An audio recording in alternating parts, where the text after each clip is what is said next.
Merci de votre fidélité au programme de Renouveau TV. Bienvenue dans votre émission Regard croisé, montée en grade du président de la transition et certains de ses frères d'armes. C'est le sujet qui va essentiellement occuper nos regards ce soir. Pour en parler, nos invités, Dr Amadou Touré, il est chercheur en sciences politiques.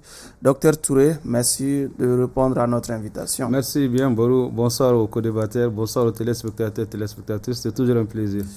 Abdallah Yatara du parti Yelema qui fait face à Cheikh Soumano. Ce soir, nous souhaitons le débat apaisé entre Yatara et Soumano. Yatara, merci d'être là. Merci Barou pour l'invitation. Salut mes co-débatteurs. Cheikh. Bonsoir Barou, bonsoir à mes co-débatteurs, bonsoir à mon cher ami. Contrairement à ce que les gens passaient, vraiment un ami. Et bonsoir à tous les téléspectateurs de Nouveau TV, surtout ceux de la diaspora qui sont fidèles devant le plateau. Mamadou Dia, secrétaire général du mouvement Akatanae. Monsieur Dia, merci d'être là. Merci Monsieur Sidibé. Bonsoir à vous, à votre équipe, à tous les auditeurs et téléspectateurs. Bonsoir à tous nos co-débatteurs, aux membres de la coalition Akatanae, à toute ma famille. Et souhaitons la réussite et le plein succès autour de cette table. En tout cas, bienvenue à toutes et à tous dans votre émission Regard croisé. Je le disais donc tantôt, le plus haut gradé de forces armées maliennes s'appelle désormais celui que nous appelions, il y a encore quelques jours, colonel Assimi Goïta, une montée en grade diversement commentée par les Maliens. Déjà, docteur Touré, quelle première appréhension après cette montée en grade de ce que nous appelions les 5 colonels? Oui, désormais les généraux. Les 5 généraux, les 5 généraux finalement, mais en réalité c'était nécessaire. Plusieurs raisons, parce qu'en plus de l'autorité politique, ça peut rehausser l'autorité militaire, une question de leadership. Mais le contexte ne s'y est pas, parce que pour d'aucuns, pour la majorité des Maliens, la priorité était que de trouver des solutions par rapport aux difficultés qui sévissent, notamment les difficultés d'électricité, l'amélioration des conditions de vie, l'employabilité des jeunes. Mais c'est une décision qui, moi, à mon avis, est salutaire. Nous ne pouvons que le souhaiter bonne chance parce que c'est une décision, notamment dans la forme aussi bien que dans le fond, sont conformes. Mais en soi, ce n'est pas une priorité. Et pour le Mali, le contexte ne s'y est pas. Monsieur Dia Assimi Goïta, général d'armée à titre exceptionnel, commentaire. Je vais d'abord dire félicitations avec tous les encouragements aux promus. On va féliciter les promus pour cette promotion. Comme l'a dit mon frère, ça rehausse le niveau tant dans le commandement que sur la scène, on va dire même internationale politique. Il n'y a rien à dire, on va être objectif en termes d'analyse. Le fond y est, la forme aussi. Oui, et le timing aussi. Le timing, peu importe, parce que le pays est en guerre, c'est les chefs de guerre quand même. Et après les hauts succès. Est-ce que le pays est en guerre, si ce n'est pas le moment aussi de rationaliser les ressources publiques finalement? Je pense que ça peut rentrer dans la même veine. Le pays est en guerre, ça a un coût, ça a des inputs. Et donc si on doit récompenser les chefs de guerre par des généraux, je pense que c'est le moment au contraire idéal pour récompenser les hauts faits d'armes, pour les hommes d'armes. Donc tous ces généraux sont réellement des chefs de guerre que nous avons dans notre armée. Nous disons encore une fois félicitations avec tous les encouragements. Et je pense qu'on doit s'en réjouir. Il y a quelque temps, c'était, je pense, 5 généraux aussi. Personne n'en a fait un problème. Pourquoi pour aujourd'hui, les 5 généraux, disons les 5 colonels, ça doit vraiment faire couler autant de salive? Je ne pense pas. Sur le timing, moi je pense que c'est à chaud, dans les actes salutaires qu'il faut vraiment donner les récompenses. Okay. Ça, c'est une bonne idée. Monsieur Yatara, est-ce que vous comprenez déjà la réaction de ces Maliens qui désapprouvent ces nominations à titre exceptionnel? Moi, vous les comprenez? Je les comprends.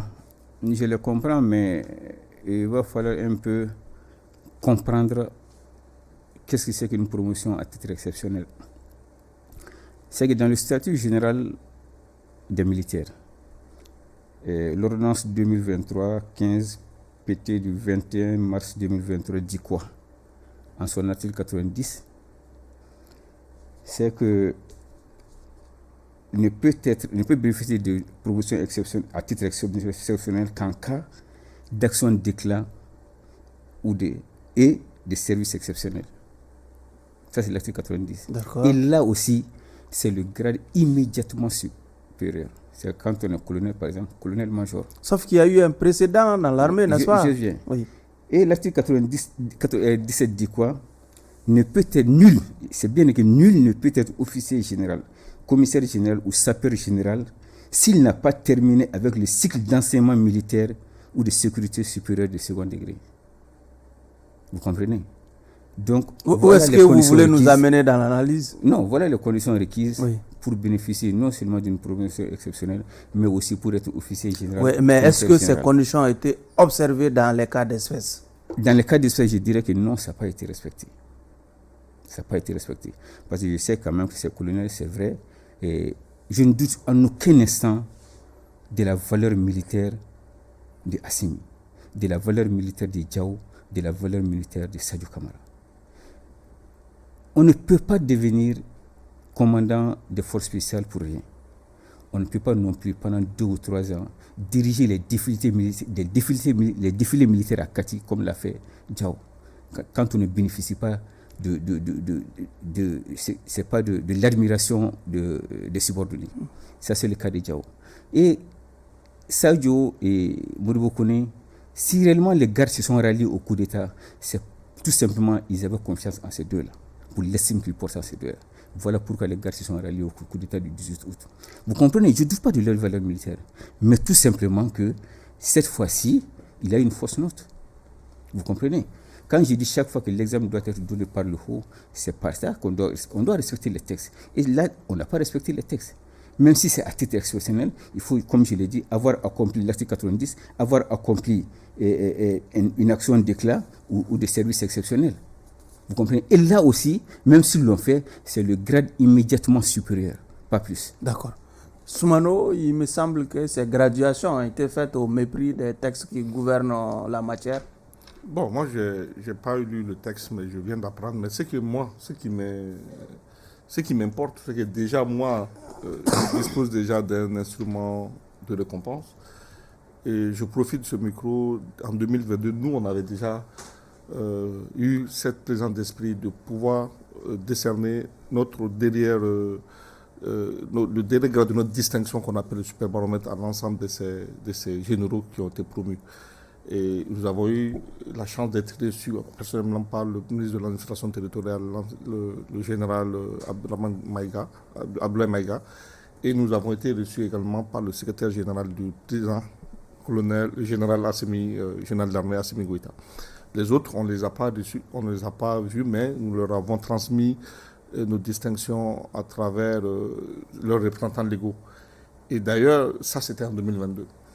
Et vous savez, ce que je voudrais dire à mon très cher ami et frère, vous savez, la beauté du droit, parce que quand on sort de textes juridiques et réglementaires, ce qu'on recherche dans les textes juridiques et réglementaires, c'est le consensus. Et dans la recherche de ce consensus, on se donne tous comme objectif que ça soit un instrument de régulation et un instrument de résolution d'une tension éventuellement sociale ou sociétale, je dirais. Mais au même moment, ce texte, ce décret ou même ce droit devient aussi source de conflit parce que l'interprétation passe par là. Quand on met l'aspect à titre exceptionnel, l'élément pour moi aujourd'hui, parce que pourquoi je le dis, il y a eu beaucoup de discussions quand on décernait notre superbaromètre à ces vaillants généraux. Vous savez, l'élément de taille pour moi aujourd'hui, il ne faut pas faire des analyses en occultant cet élément de taille de mon point de vue, c'est la recommandation du DENI. Dialogue national. Voilà, DIM, voilà, dialogue intermalien. Et la question qui se pose, c'est quoi? C'est que une décision, quand on la prend, le souhait de tout dirigeant, de tout manager, c'est que ta décision soit prise à l'unanimité, qu'il n'y ait pas de contestation. C'est ce que tout le monde recherche. Et c'est fait le cas dans... Je suis en train de faire un raisonnement. À défaut d'avoir une décision à l'unanimité, il faudrait se rapprocher de cette unanimité, qui soit majorité simple, majorité qualifiée ou à tout le moins le consensus. Moi, je peux considérer aujourd'hui les recommandations du dialogue intermalien comme se rapprochant plus d'un consensus. Et si ça fait partie des recommandations de DIM, c'est vrai qu'on va considérer que beaucoup de gens n'ont pas participé, mais on considère que ceux qui ont participé ont tous de façon consensuelle accepté. Oui, mais souvent, sauf qu'à ce niveau, certains Maliens aussi ont exprimé leur inquiétude qui n'appartient pas forcément aux civils oui. Si vous voulez, de désigner qui doit être promu à quel grade ou pas au niveau de l'armée. La question que je pose, oui. Barou, oui. Encore une fois, j'ai dit, il faut... Est-ce que c'était le rôle du dialogue intermalien de faire une telle recommandation? Maintenant, moi, ce qui me met plus à l'aise, oui. Vous savez, quand il y a des gens qui font des remarques, pertinentes soient-elles, il faut que ces mêmes personnes puissent avoir l'humilité de dire ceux qui ont pris la décision ont aussi une intelligence.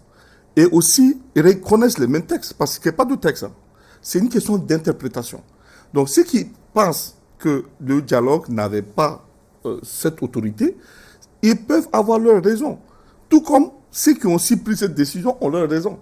Maintenant, nous, aujourd'hui, avec les éléments que nous voyons, c'est pour ça que j'ai dit il est important d'intégrer cela. Parce que, est-ce que le fait que cela existe, ceux qui ont conseillé, parce que je me dis, si de juin, il y a eu des passages en grade, il y a eu des généraux qui ont été désignés juste après la sortie de DIM. Ouais. Et si vous voyez qu'on a attendu 5 ans, ça veut dire que certainement, les juristes et même des experts militaires qui avaient en charge de cogiter sur ce dossier ont pu regarder tout ça. Moi, en tout cas, ça va fort m'étonner qu'à ce niveau de responsabilité, tous ces éléments qui viennent d'être évoqués ne soient pas analysés au PFR et finalement de dire c'est bien possible. Ça, c'est un peu mon point de vue. D'accord. Déjà, est-ce qu'il a rappelé les règles qui doivent être suivies en la matière? Mais il me semble que ces règles, en tout cas, lorsqu'on regarde superficiellement le processus de nomination, on a l'impression que ces règles n'ont pas été observées. Bon, contrairement à Yattara, pour une première fois, je ne suis pas d'accord avec lui, parce que ce qu'il a oublié, c'est des gradations à titre exceptionnel. Donc, vu le contexte du Mali... C'est ce qu'il a dit. Oui, à titre exceptionnel, il dit que les textes n'ont pas été respectés. Donc, quand on parle de titres exceptionnels, l'immunité nous oblige à faire fuir des textes. Donc, l'immunité exceptionnelle nous pousse à revenir un peu sur le contexte, comment on peut gradier des colonels à ces grades de généraux, et en faisant un rappel de l'histoire. Au Mali, nous sommes à notre troisième phase.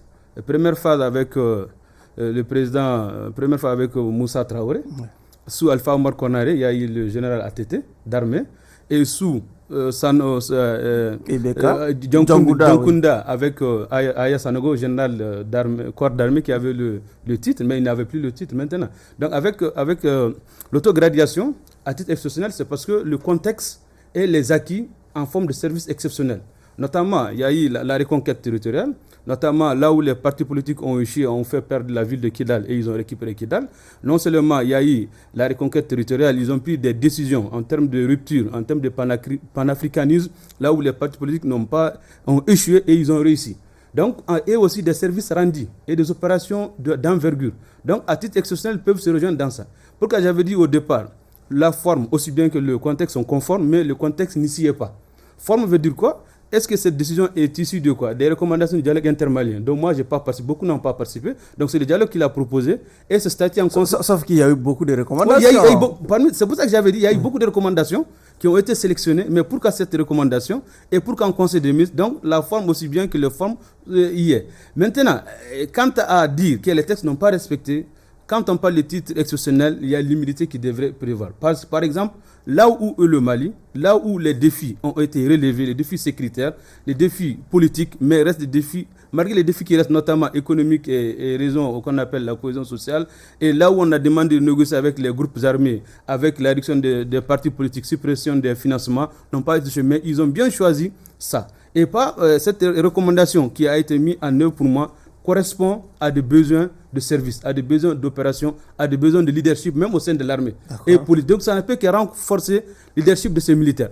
Maintenant, quand on fait fuite de textes, les textes n'ont pas été interprétés dans le dialogue. C'est des recommandations et des mises en œuvre.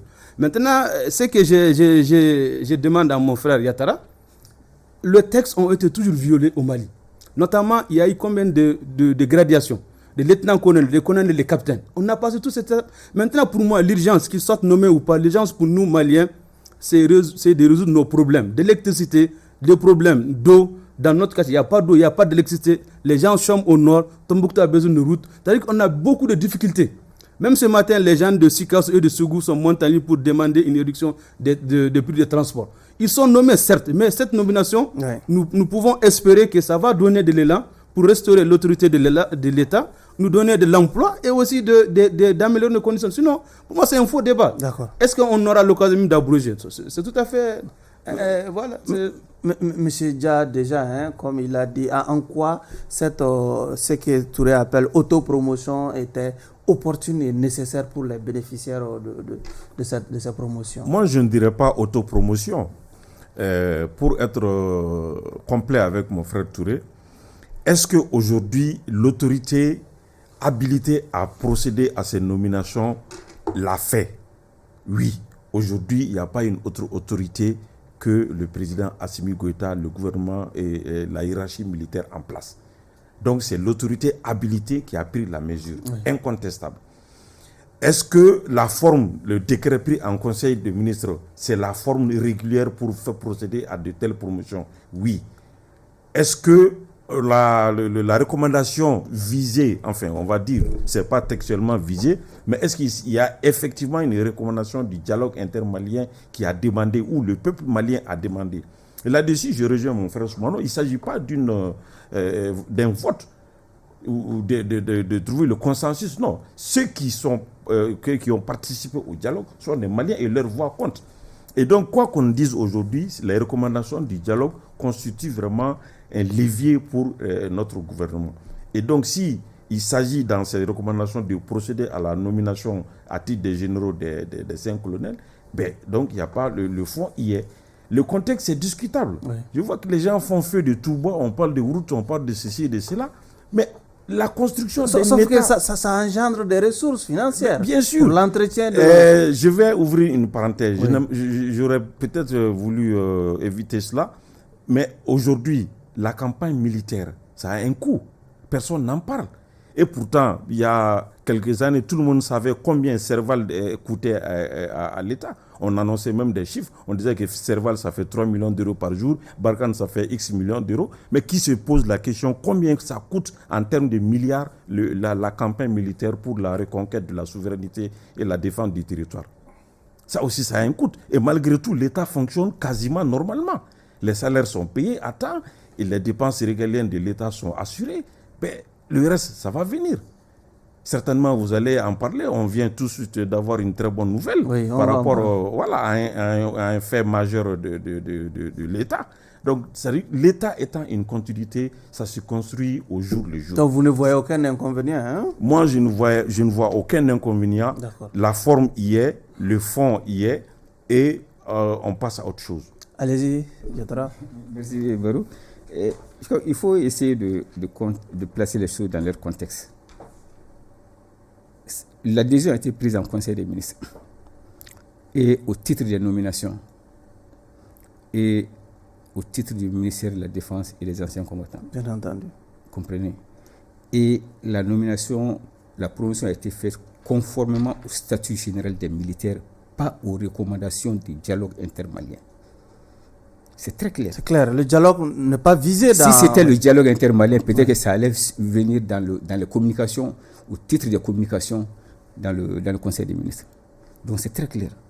Je balaye d'un revers de main le dialogue intermalien. Tant bien que ce dialogue intermalien n'avait même pas pour objectif de demander à ces 5 colonels de devenir des généraux. Le but du dialogue intermalien, on le sait, c'est à peu près 300 recommandations. Vous comprenez? Donc, en lisant même le Conseil des ministres, le décret, je balaye d'un revers de main les recommandations du dialogue intermalien. Ça n'a rien à voir avec ça. je ne sais pas quelle satisfaction on peut tirer de l'autopromotion ou de l'auto-évaluation.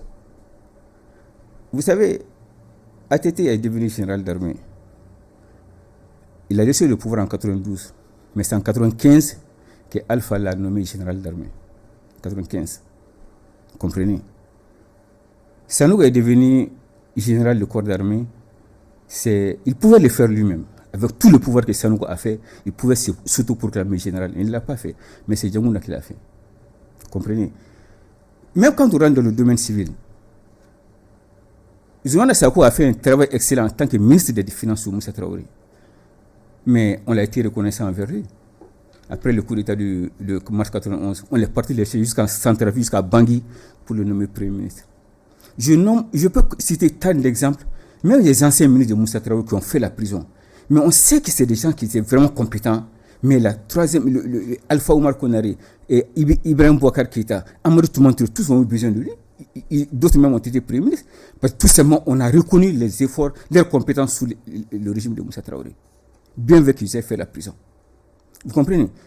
On n'a pas, souvent même des cadres, des retraités, des cadres à la retraite, on les nomme commandeurs de l'ordre national. Et pourtant, ils sont déjà à la retraite. Parce que tout simplement, on a reconnu ce qu'ils ont fait pendant leur carrière.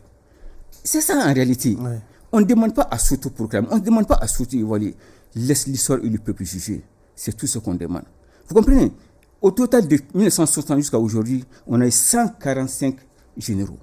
Vous comprenez? Et pourtant, sous Ibeka, sous Modibo Keïta, un général, Abdel Soumaré, sous Moussa Traoré, 9 généraux, sous Alpha Oumar Konaré, 8 généraux, sous ATT, 42 généraux et 15 inspecteurs généraux de police, dont le premier général de police est Anatole Sangare. Sous Djamouna Traoré, 5 généraux, sous Ibrahim Boubacar Keïta, 29 généraux, et sous Assimi Goïta, en 4 ans, c'est 36 généraux. Vous comprenez? Moi, j'ai dit au début de mon débat, je ne mets pas du tout en doute la valeur militaire de Assimi. On ne devient pas commandant de forces spéciales. N'importe qui ne devient pas commandant de forces spéciales. Je reconnais les valeurs militaires de Diao. Pendant combien de temps? Pendant 3 ans, 4 ans, c'est lui qui dirigeait les défilés militaires à Kati. Cette confiance n'est pas donnée à n'importe qui. Il faut avoir de la valeur militaire pour qu'on te donne ce rôle-là. Et je dis et je le répète, si les gardes ont relu le coup d'État le 18 août 2020, c'est par rapport au respect et à la valeur militaire de Sadio et de Modibo Koné. D'accord. Je ne mettrai pas en cause leur cause, mais il faut que les choses passent normalement. C'est tout ce que je demande. D'accord. Soumano, on a vu le commentaire d'un ancien Premier ministre malien, je veux parler de Moussa Mara, qui pense que cette promotion, le fait que ça vient du colonel Assimi Goïta et ses compagnons déjà, enlève tout le mérite à cette promotion. Est-ce que vous souscrivez à cette analyse? Bon, moi j'ai ma vision. Moi je vois toujours le verre à moitié plein. Donc ça c'est clair, indéniablement. Tout ce qui peut avoir des connotations à diviser. Moi, je ne soutiens pas ce genre de propos. Connotations à déguiser? Oui, à diviser. À pouvoir créer des frustrations. Moi, je me désolidarise clairement de cela. Je vais dire une chose. Celui qui est resté très longtemps au pouvoir au Mali, qui a fait 23 ans de pouvoir, de lieutenant, il a fini général d'armée. Je ne sais pas qui a fait la promotion de ce dernier. Il a commencé lieutenant, mais il a fini général d'armée. Il avait 23 ans au pouvoir. Personne ne s'est offusqué. Et même quand il est tombé, personne n'a dit que ce n'était pas normal que lui il fasse son autopromotion. Donc, il faudrait que les gens sachent et les ont gardés. Aujourd'hui, pour moi, j'ai dit encore une fois, il peut y avoir une situation de fait, on peut ne pas être d'accord, mais il faut aussi avoir l'humilité de se dire ceux qui ont réfléchi, qui ont proposé aussi une intelligence. Il faut aussi respecter leur intelligence parce que ça va fort m'étonner que ces choses leur échappent. Mais il y a un élément de taille, encore une fois. Dans la promotion... Mais Soumano, est-ce que vous convenez avec moi qu'il y a une certaine opinion malienne qui n'est pas d'accord avec cette initiative? Oui, mais... Vous convenez avec moi? Non, une opinion malienne... Et vous les entendez? Oui. Moi, je n'ai pas dit le contraire, mais j'ai dit qu'il y a un élément. C'est chacun y va de son... Parce que c'est qu'on... On ramène tout au droit. C'est ça que j'ai dit. Le droit, là, n'est pas forcément consensuel. Il faut qu'on se mette d'accord sur ça. Mais pourquoi il y a 2 avocats qui sont toujours sur... Non, sauf que ces personnes ne ramènent pas tout au droit, mais au contexte, à la situation économique et financière du pays. Donc quand on sort du droit, on sera dans le fait. Et la situation des faits, c'est l'analyse. Moi, je peux trouver qu'il n'y a aucun souci. Encore une fois. Donc c'est pour ça que j'ai dit, pour éviter tout ça, parce que c'est le diable dans les détails. Tout ce qui vient de donner, pour quelle finalité? Je ne sais pas. Personnellement, moi, je ne suis pas rentré dans ces détails-là. J'ai vu une situation. Il y a eu une situation qui était là. Aujourd'hui, amenons les gens à comprendre. Avançons. Ce qui m'intéresse aujourd'hui, moi j'étais très content. Ce que j'ai beaucoup plus applaudi, ça c'est les 200 milliards qui ont été avancés par le gouvernement pour apurer la dette intérieure. C'est ça qui m'intéresse. Maintenant, pour l'autre, les éléments qu'on sort, pour moi, c'est détail. Très franchement. Donc moi, je ne souscris pas à tout ce qui peut amener à frustrer les gens. Moi, je dirais plutôt, de mon point de vue, il y a autre élément peut-être que nous, on n'a pas. D'accord. Ça, c'est important parce que nous discutons sur les éléments que nous avons. Et là, on n'a pas tous les éléments. Et donc, ce que je veux dire, moi, la conviction que j'ai personnellement, c'est que moi-même, en tant que promoteur d'un instrument de manifestation, il y a 2 ans, moi, je l'aurais décerné à ces gens-là. D'accord. Le dernier grade de ma Vous distinction. êtes droit dans vos bottes finalement. Allez-y pour un dernier mot là-dessus. Oui, un dernier mot, comme je l'avais dit, c'est humblement mérité. Humblement mérité à titre exceptionnel, je l'avais dit. L'extension de l'autorité de l'État, la reconquête des décisions prises là où les politiques ont échoué. Les politiques ont fait perdre au Mali des villes. Ils ont récupéré ces villes. Certains téléspectateurs me disent que Touré a quoi contre les politiques finalement? Bon, en réalité, je n'ai rien contre eux parce que de 1900 à 1960, on a été victime des politiques. Par exemple, les déséquilibres entre le Nord et le Sud imputent aux politiques. Certains disent que les politiques et les militaires ont toujours géré le pays. Bon, ils ont toujours géré, mais de façon générale, le développement, la vision incomplice aux politiques qu'aux militaires. Les militaires, ils ont leur travail à faire parce que certainement, avec ces nominations, ils vont certainement organiser les élections. Donc c'est pour dire que nous leur disons félicitations, mais nous osons espérer que tout le monde a reçu son compte au cours de cette transition. Notamment les mouvements politiques, tous ceux qui ont lutté ont été récompensés. D'autres au CNT, d'autres au gouvernement, les gradations, d'autres ont leurs parents qui ont été recrutés dans les EPA. Maintenant, il est temps qu'on se consacre aux difficultés réelles du pays. Difficultés qu'on a, l'électricité, l'eau. Difficultés qu'on a, l'employabilité des jeunes au nord. Les promesses d'employabilité, nous sommes toujours là à l'attente. Maintenant, de façon générale, les débats de fond, nous sommes d'accord. C'est pas conforme au texte, pour moi, c'est des faux débats. L'essentiel qu'on se retrouve autour du Mali, qu'on se donne la main, vraiment... Au mépris des textes alors, finalement. Ce que j'avais dit au départ, dans les thèmes de souveraineté, au Mali, qu'est-ce qui nous manque? On a la première souveraineté, c'est la monnaie qui nous manque. En réalité, c'est l'identitaire. La deuxième souveraineté, c'est la souveraineté militaire et sécuritaire. La troisième, c'est le droit positif.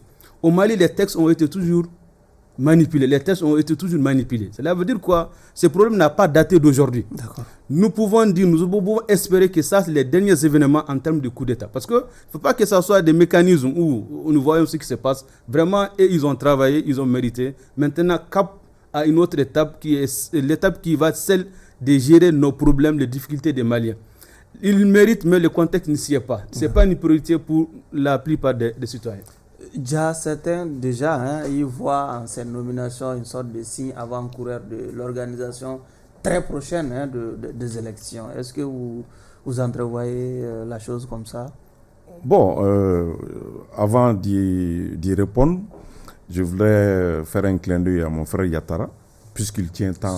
Yattara semble être isolé ce soir. Puisqu'il semble tant attaché au contexte. Je vais simplement lui dire qu'apparemment on se retrouve autour des problèmes de fond et de forme, il n'y a pas de souci là-dessus. Maintenant, par rapport aux recommandations... Non, pour lui, la forme pose problème. Non, la forme là-dessus, il n'y a pas de souci. Il parle de la violation des textes. Non, la forme, c'est quoi? Est-ce que les textes ont été respectés? Non, la forme de cette promotion, c'est quoi? Un décret pris en Conseil des ministres. Est-ce que c'est ça le chemin pour procéder à une nomination à titre de général? Oui. Ça, c'est indéniable. Maintenant, on ne peut pas viser la recommandation du dialogue parce que ça ne fait pas partie du dispositif légal et réglementaire. Donc, on ne peut pas le viser. On est obligé de viser les textes régissant le statut de l'armée. Ça, c'est cela. Mais le contexte, encore une fois, pour respecter le contexte, c'est les recommandations du dialogue. Maintenant, Soumano l'a dit, Moussa Traoré, qui l'a promu général? Ça, vous ne pouvez pas le répondre. C'est lui-même.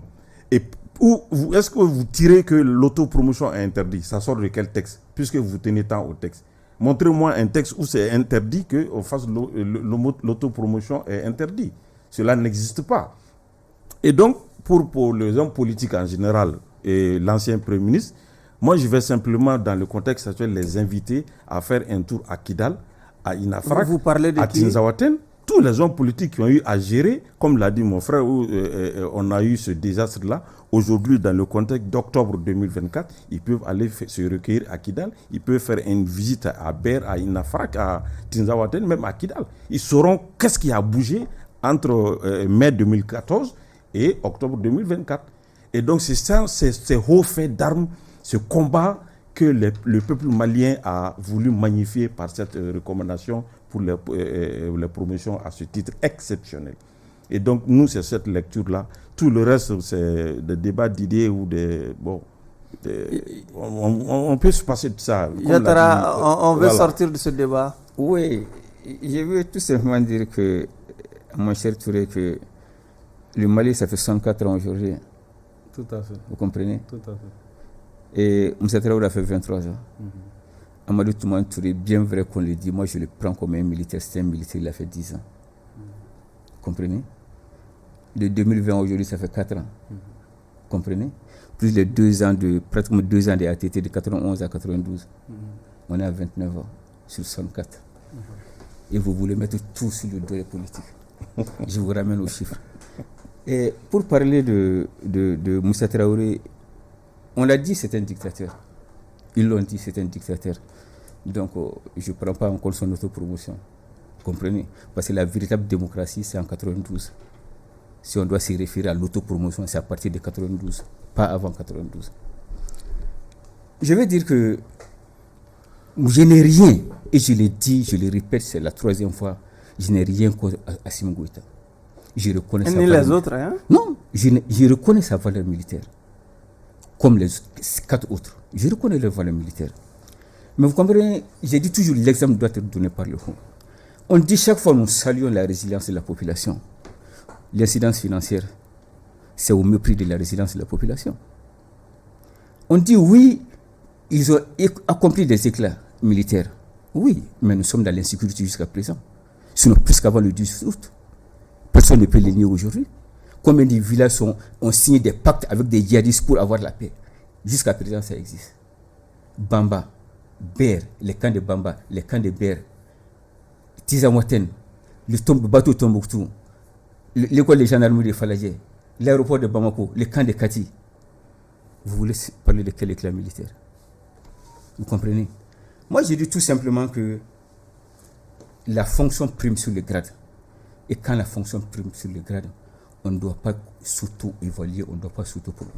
Vous comprenez? D'accord. Pour finir, je dirais tout simplement que Thomas Sankara est resté capitaine. Il est resté immortel. C'est un choix. Jerry Rawlings est resté capitaine, il est resté immortel. Kadhafi est resté colonel, il est resté immortel. Jean Bédel Bokar s'est autoproclamé empereur, l'histoire l'a oublié. Ah non, Idi Amin Dada s'est autoproclamé empereur, l'histoire l'a oublié. Vous comprenez? Donc il faut qu'il pense à ça. On peut dire aussi que Idriss Déby est devenu marshal, Doumbouya est devenu général aussi. Ouais. Voilà. Allez-y, Soumano. Mais vous savez, moi, ce qui est regrettable, c'est que j'ai toujours dit le diable est dans les détails. Il faut plutôt avancer. Tout ça, ça sert à quoi de ramener les énumérations? Je ne sais combien de choses ont été énumérées ici. La finalité, je ne sais pas, qu'est-ce qu'on recherche? Si ce n'est pas peut-être pour effrayer ou en tout cas pour ne pas laisser cette tranquillité à cette population. Un fait est là, c'est déjà passé, c'est acté. Maintenant, vous savez, en matière de droit, les textes sont là, ceux qui ne sont pas d'accord, vous avez les voies et moyens. Le décret est toujours attaquable. Maintenant, sortez ces arguments, attaquez le décret. Si vous n'êtes pas d'accord, Vous n'avez pas besoin de sortir tous ces éléments. Ces éléments, vous mettez dans un document et vous attaquez le décret. Et puis vous laissez le juge. Vous vous adressez à qui? Non, moi je suis en train de parler de façon En générale. parabole finalement. Ouais. Hein. Moi, je dis encore une fois, moi, ma force, et cette conviction m'anime, je vois le verre à moitié plein. Et si je vois le verre à moitié plein, je n'ai pas cet optimisme que celui qui verrait le verre à moitié vide. Parce que quand tu vois le verre à moitié vide, il est difficile de pouvoir présumer la bonne foi. Or, quand on n'est pas dans une posture de présumer la bonne foi, on va plutôt présumer la mauvaise foi. Et là, tu es obligé de sortir des arguments qui, de mon point de vue, finalement, ça va te mettre dans une situation inconfortable. Et moi, je te conseillerais cela. Par contre, en revanche, je ne suis pas d'accord avec mon cher ami et frère pour dire que les textes ont toujours été violés. Ça, ce n'est pas un exemple à donner. Même si les textes sont violés, je pense que ceux qui violent même le texte ne vont jamais s'enorgueillir de le faire. Ça peut arriver dans quelques cas. Par exemple, on peut voir souvent le principe du parallélisme, enfin de la hiérarchie des normes, où on va avoir, par exemple, il y a une norme constitutionnelle qui est là, mais il y a une loi qu'on prend, et puis au nom de cette loi, on peut accorder la grâce ou la clémence. Mais souvent, si on veut rester vraiment juridique, ça va être très compliqué de pouvoir comprendre ça. Pour répondre à Yatara, parce qu'il avait dit l'extension de l'autorité de l'État, moi je suis de Tombouctou. À Tombouctou, actuellement, il y a l'extension où l'État exerce son autorité. Il n'y a pas d'assassinat, il n'y a pas d'enlèvement de véhicules. Ber aussi, Ber n'est pas prise, il y a plus des attaques. On peut faire des va-et-vient de Tombouctou à Ber. Donc c'est une prouesse de la transition.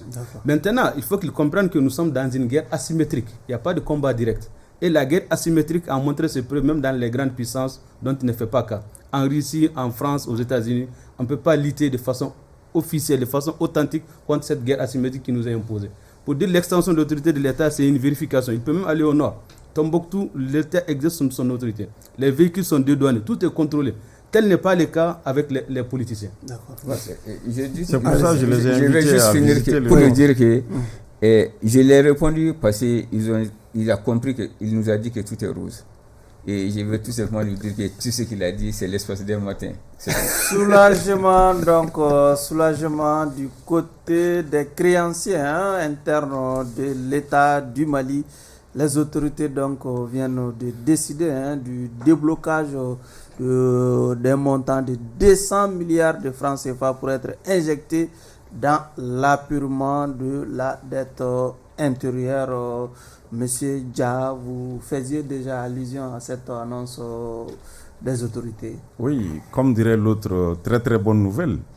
On s'en félicite et nous félicitons. C'est une annonce pour le moment. Hein? Oui, donc on s'en approprie, on profite déjà pour annoncer les couleurs. Nous, déjà, on va annoncer nos félicitations au gouvernement. Vous savez, les gens font feu de tout bois. Et apparemment, il y a critique pour critique. Je vais malheureusement encore écorcher les politiciens. Et quand la transition est survenue et qu'on a commencé le réarmement et le rééquipement matériel et moral de l'armée, c'est eux qui sont sortis encore. D'où est-ce qu'ils tirent tout cet argent? Et je l'ai dit, aujourd'hui, on fait exprès de ne pas voir le coût de la campagne militaire aujourd'hui. L'État est en guerre et l'armée est mobilisée 24 heures H. Et ça a un coût. Les avions qui circulent, les engins qui sont là, l'entretien, la nourriture, tout ce qui va avec dans une campagne militaire. D'où est-ce que l'État tire les ressources? Et le fonctionnement régulier de l'État est assuré, tant bien que mal. Si aujourd'hui on nous annonce que 200 milliards ont été débloqués, vraiment c'est une raison de s'en féliciter. Et je ferai un clin d'œil à mon frère Ousmano et à tous les opérateurs économiques. On espère que ça va être un début de solution à tous ces problèmes. Et l'État étant une continuité, on va trouver petit à petit, on a trouvé un début de solution au problème de l'énergie avec l'implantation d'une nouvelle centrale photovoltaïque. Et tant d'exemples qu'on peut citer. L'armée est en train de construire de nouveaux camps. C'est immense, c'est colossal. Donc vraiment, les 200 milliards, pour moi, c'est une prouesse à saluer. Nous saluons aussi tout le gouvernement, le ministre de l'économie, les autorités, et bref, il y a passe.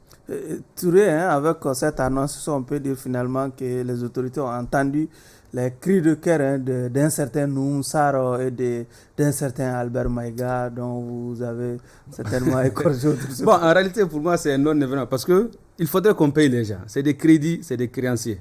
Et c'est tout à fait normal. On ne devrait même pas s'en féliciter. Mais il a fallu que certains élèves oui, est-ce qu'ils n'ont pas eu l'information auparavant? Parce qu'en réalité, cela veut dire que par rapport à ces deux-là, vraiment, qui nous laissent travailler. Parce que nous, on n'a pas besoin de discours. C'est une promesse, on attend la concrétisation. On a eu combien de promesses au Mali? Mais les créanciers devraient être payés. C'est leur droit. C'est l'État qui les doit. Il faut que l'État les mette dans leurs droits, c'est tout à fait normal. Moi, je ne félicite personne. L'État est dans son droit de payer les créances. Et vous ne demandez pardon à personne? Absolument. Il faut que l'État paye. L'État paye les gens. L'État paye, c'est tout à fait normal. Et la dette intérieure, tant qu'elle n'est pas épurée, le développement, la relance économique va se poser. C'est leur droit et c'est leur devoir de faire la relance économique. C'est leur devoir d'améliorer les conditions de vie des populations. C'est leur droit de payer les dettes, que ce soit intérieures comme extérieures. Sur ce point, vraiment, il n'y a pas trop à s'en féliciter. L'État est dans son droit et l'État est dans son rôle. Soumano, peut-être coïncidence pour coïncidence, il a fallu que Maïga et Sarr, en tout cas, poussent des cris pour qu'on arrive à cette annonce finalement. Est-ce qu'on peut faire un lien entre les sorties de ces deux membres du CNT et cette annonce du gouvernement? Bon, moi, je suis dans le milieu. Je sais que les opérateurs économiques ont posé beaucoup d'actions, surtout au niveau des fêtières. Par exemple, au niveau de chaque fêtière, il y a des difficultés. Donc, en fait, ces fêtières se sont donné le droit, quand même, la peine de saisir qui de droit pour un peu porter à la connaissance ce qui se passe. Mais vous savez, aujourd'hui, quand on dit que le secteur privé est le moteur du développement, il faut que les gens ne prennent pas ce mot à la légère. C'est important.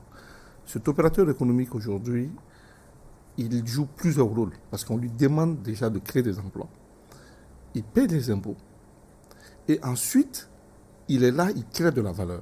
Donc voilà 3 éléments qui se retrouvent sur sa tête. Et tout cela est lié par il peut le faire à travers le chiffre d'affaires qu'il réalise. Et malheureusement, on est dans un contexte souvent où les opérateurs économiques, en général, qui ont pignon sur rue, 70% de leur chiffre d'affaires, c'est constitué par la commande publique. C'est-à-dire que c'est avec l'État qu'ils travaillent. Et il y a aussi un fait, il faut noter que quand l'État travaille avec toi, il y a des mandats. Et au regard des lois de la finance publique, un mandat admis au Trésor, l'État dispose de 3 ans pour le payer. C'est environ, vous voyez déjà, il y a un déphasage. Ça peut avoir des répercussions sur la tension de trésorerie. Voilà pourquoi souvent, il y a le système de préfinancement ou en tout cas d'escompte par lesquels les opérateurs économiques passent. Mais dans une situation que nous avons connue les 3 dernières années, souvent, les banques même souvent sont confrontées à des problèmes de trésorerie. Donc, vont lever le pied pour ne pas financer ces opérateurs économiques. C'est ça qui a expliqué. Mais au-delà du fait que l'État même souvent a du mal à payer les opérateurs économiques, notons aussi que même au niveau des privés, il y a un souci. Par exemple, personnellement, je travaille avec le privé, des formations que je fais, des consultations, etc. J'ai souvent des factures qui durent, qui n'est pas avec l'État. Ça, c'est une question. Donc, si l'État a fait cet effort de payer 200 milliards... C'est une annonce, hein? L'INSEE a fait cet effort d'annoncer, oui. Si l'État a fait cette annonce de pouvoir appuyer 200 milliards, de la même manière, je me dis, il y a d'autres factures à ne payer, pas forcément au niveau de l'État, mais au niveau du secteur privé lui-même. Par exemple, il faut aussi que ceci fasse un peu le cri de cœur, parce que on a des situations où ces factures non payées peuvent avoir des répercussions sur le non-paiement des salaires. Il y a certains salariés qui sont en retard de paiement. Donc moi, je suis très content. Et nous, on avait déjà proposé des solutions. On était en train d'écrire aux autorités pour leur proposer notre vision par rapport à comment on pourrait éventuellement voir d'autres voies et moyens pour parvenir à une situation d'appurement total. Yatara, votre voisin, est très content au niveau du parti élément. On a applaudi avec les deux mains la décision. Juste avant de venir à ça, je fais un constat. Tant que le nom est Assimi, quand le nom d'Assimi Goïta est cité ou les noms des 5 colonels sont cités, on se méfie. Mais quand eux ne sont pas cités, on s'attaque à l'État. Il faut respecter les textes. C'est ce que j'ai retiens. Maintenant, c'est une bouffée d'oxygène, effectivement, pour le secteur privé. Et en ce sens que ça vient, il faut un peu payer les mandats. Mais il faut qu'on sache que quand on analyse même la loi des finances 2025, les chiffres ne sont pas trop loin de 2024. On a une dette totale de 6 700 milliards de francs CFA. Dont, intérieur et extérieur cumulé. Je viens, dont dette extérieure à 2 918 milliards de francs CFA et dette intérieure à 3 813 milliards de francs CFA. Effectivement, ces 3 800 milliards de francs CFA sont répartis entre les bons du Trésor, les obligations du Trésor et autres dettes dans lesquelles on trouve les dettes fournisseurs. Vous comprenez? Donc, ça veut dire que le cumul même des dettes intérieures et extérieures, c'est un peu le double du budget. Vous comprenez?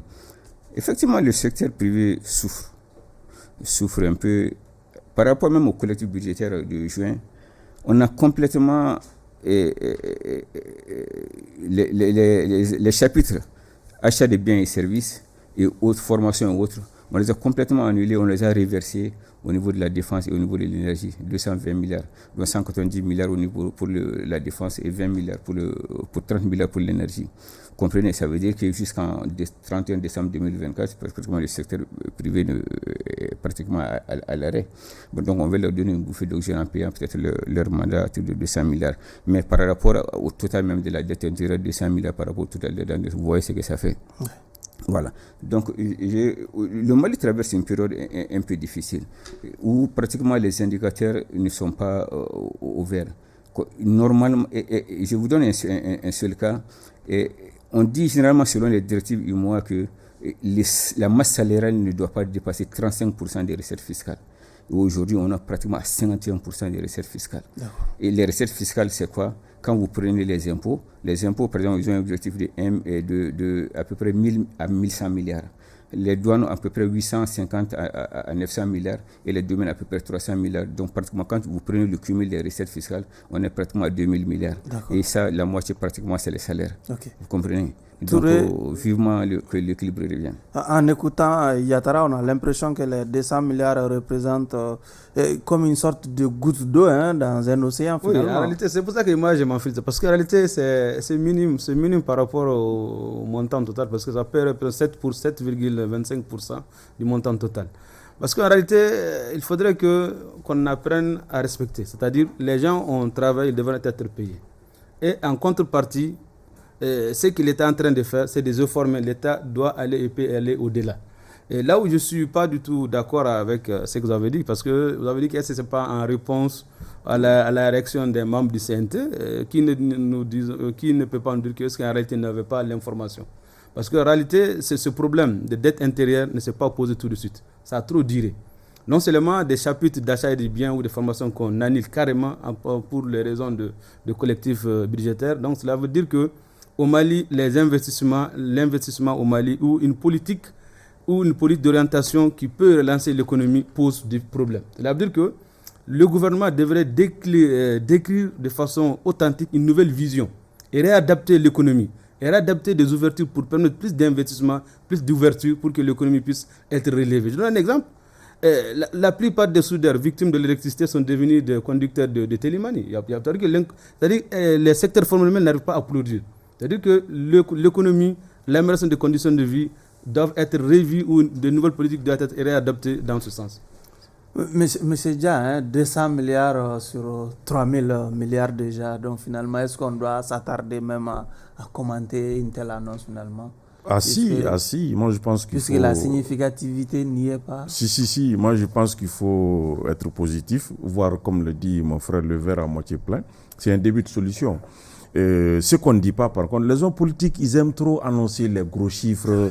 C'est pour un peu secouer un peu l'opinion, caresser l'opinion publique. Ils veulent toujours s'attirer de la sympathie du public. En fait, ils ne disent pas à partir de quand cette dette intérieure est cumulée. Ils veulent faire porter tout ça par la transition. Moi, je crois que non.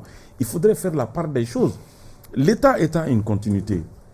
À partir de moi, je sais de savoir sûr que depuis 2014, depuis l'ère IBK, les opérateurs économiques qui peuvent me rectifier, criaient déjà du poids de la dette intérieure. Donc les choses se sont accumulées. Jusqu'à aujourd'hui, on annonce ces chiffres-là. Mais si malgré tout, je le répète encore, après, malgré la campagne militaire, que l'État arrive à assurer le fonctionnement régulier de l'administration et qu'on arrive aujourd'hui à annoncer un chiffre, si c'est annoncé, on est quand même dans un haut niveau de responsabilité. On ne va pas le faire à titre d'effet d'annonce. Et donc, ça veut dire que vraiment, on passe à tout. Il y a des débuts de solutions et des perspectives de solutions. Ceux qui l'ont annoncé, de par leur position, je pense qu'ils étaient dans le secret des dieux. Bon, tous les deux, je pense qu'ils sont politiques aussi. Hein.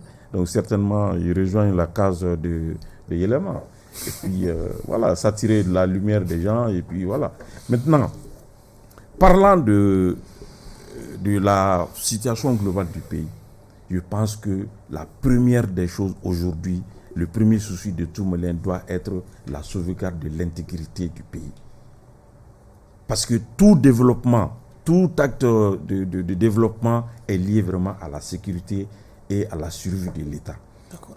Donc vraiment, moi je pense qu'il faut mettre ça en avant, soutenir les forces armées, soutenir la transition dans cette démarche-là. Et tout le reste se fera petit à petit, ça se construit.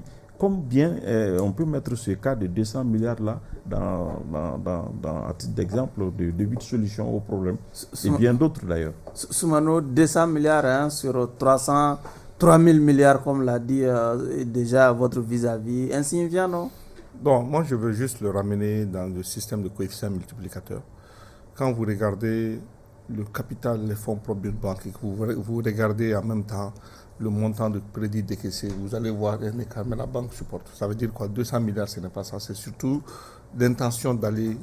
Et moi, je vous ai dit là, moi personnellement, je ne connais pas ce problème parce que moi, je travaille plus avec le privé, avec la diaspora. Donc moi, je suis à 80% de clientèle de ces gens. Donc moi, ma facture, c'est peut-être une semaine tout au plus.